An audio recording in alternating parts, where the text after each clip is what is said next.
A paixão por esporte é o que move o brasileiro e a Bet Nacional é a bet dos brasileiros. Se você for maior de 18 anos, conheça clicando aqui no link na descrição. Felipe, vamos falar aqui sobre um pouquinho sobre Corinthians, né?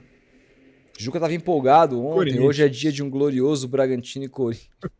Foi muito, Coitado, foi velho. muito glorioso mesmo pro John John.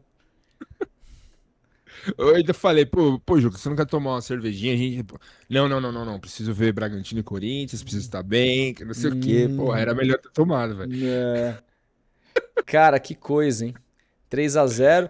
Corinthians foi com um time alternativo, né? Eu fui acho que o único que apostou na vitória do Bragantino no nosso palpites da Bet Nacional na última segunda-feira. Embora eu tenha errado, tenha apostado na vitória do São Bernardo e no empate entre Santos e Palmeiras, então acerto um resultado e erro dois.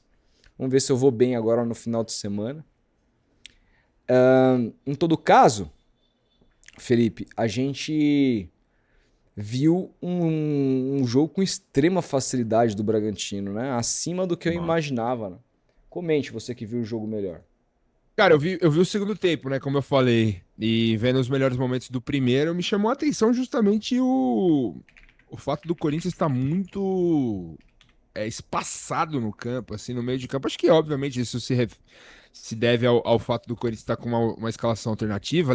Lembremos que o Corinthians jogou no dia 21 de dezembro e voltou a treinar no dia 5. Então, acho que Ah, e qualquer. a escalação do Corinthians foi temerária também, né, cara? Então, e qualquer avaliação minuciosa que a gente faça e tudo mais, é óbvio que é feio para a instituição tomar de 3 do Bragantino e tudo mais.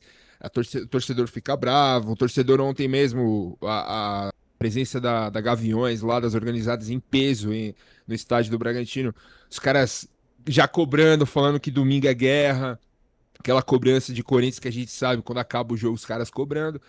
Justamente por isso, para entender que o ano começou. Mas assim, é até injusto a gente, como a gente falou aqui ontem, de Santos e Palmeiras, a gente analisou nossos dois times um pouco de forma mais minuciosa, porque a gente acompanha com mais afinco, mas qualquer análise de qualquer jogo, de qualquer time, agora, dia 16 de janeiro, eu acho até loucura, cara. A gente cobrar e etc e tal. Não, Mas de não. fato, o Corinthians ontem, os jogadores que entraram erraram demais, o Vitinho não jogou nada. Me chamou a atenção justamente o fato do Hugo não ter feito uma boa partida. Assim, o primeiro É, gol, acho que ele falha falha. clamorosa. Exatamente. E no outro lance do gol do John John, tudo bem que ele dá uma pancada de esquerda, mas se ele levanta a mão um pouquinho assim, ele Mas pegava a ali o bola, acho senhor que Kaká também, hein, cara. Meu Deus. fraquíssimo. Fraquíssimo. Então você vê que assim, o jogo pode ter servido para o torcedor do Corinthians o quê? Ah, tem alguns jogadores ali que, beleza, o ano pode ter começado, não teve muito tempo de E o time treino, a reserva do perna ainda tá Corinthians é feio, hein, pesada. cara? Feio, hein? Com Então, Pedro exata, Raul, exatamente, Charles, exatamente. Kaká, Hugo, Dieguinho. Esse Dieguinho parece bom jogador, mas erra uns passes, assim, bobos. Guinegão jogando de ponta. O cara é um centroavante. então, exatamente. O Hugo. jogo, o jogo serviu para isso, para mostrar pro torcedor do Corinthians que tem jogadores ali que não tem condição de vestir a camisa do Corinthians. Ponto. Acho que o jogo ratificou isso, assim, ó, pode estar com a perna pesada, ser 15 de janeiro e tudo mais. Mas o Pedro Raul, ele pode fazer uma pré-temporada de 1 mês e meio que ele não vai ficar bom. Porque ele é fraco, ele não é jogador pro Corinthians. Ele é jogador, com todo respeito, pro Ceará, pro Fortaleza, pra esse tipo de time que vai jogar muito em função dele. Como foi no Fortaleza, onde ele fez. No No Ceará, Ceará. onde ele fez bastante gol. No Goiás, no próprio Botafogo em outra época. Enfim, no Corinthians ele não vai se criar. No Corinthians ele não vai ser útil. E outros jogadores, Kaká, um jogador que tá até no mercado. Hugo, lateral esquerdo. Nossa, cara, o time é triste, cara. O time é pavoroso, assim. E me chamou a atenção justamente um goleiro do nível do Hugo ter tido uma noite muito ruim, assim. Enquanto isso, mas o São Paulo que mandou seu time titular não tinha outra escolha, né? Vai mais cansado enfrentar esse Corinthians agora na Arena e o Corinthians tem a volta da sua primeira frota ali. Se fala muito de uma saída do Garro pro Grêmio, né? Eu tenho ouvido falar bastante sobre isso, eu não sei em que pé que tá essa história, É. mas Depay deve estrear na temporada.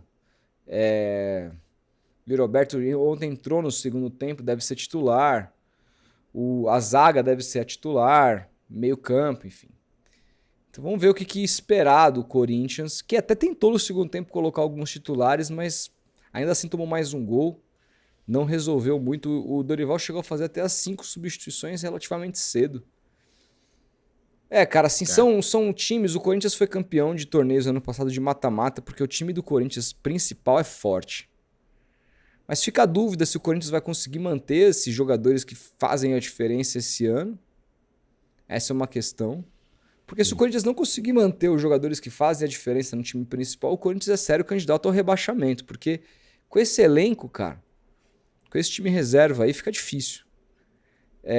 Cara, o elenco é muito curto, né? São o quê? 11 titulares e mais uns 2 ou 3, no máximo 4 reservas. O restante não acompanha, velho. Não acompanha.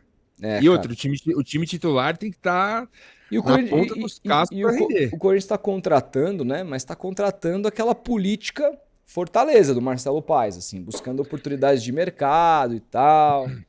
Ontem o Cara, Gabriel Paulista estreou, não foi bem. Eu não sei se você viu, mas tem um posicionamento do Corinthians como diretoria sobre isso. Eu vi hoje no Twitter de manhã, se não me engano, uma matéria do GE, falando sobre isso, que o Corinthians não vai contratar medalhões, cara. E eu acho interessante esse movimento. Acho interessante o Marcelo Paz já chegar com esse discurso. Basta o torcedor agora entender a realidade do clube.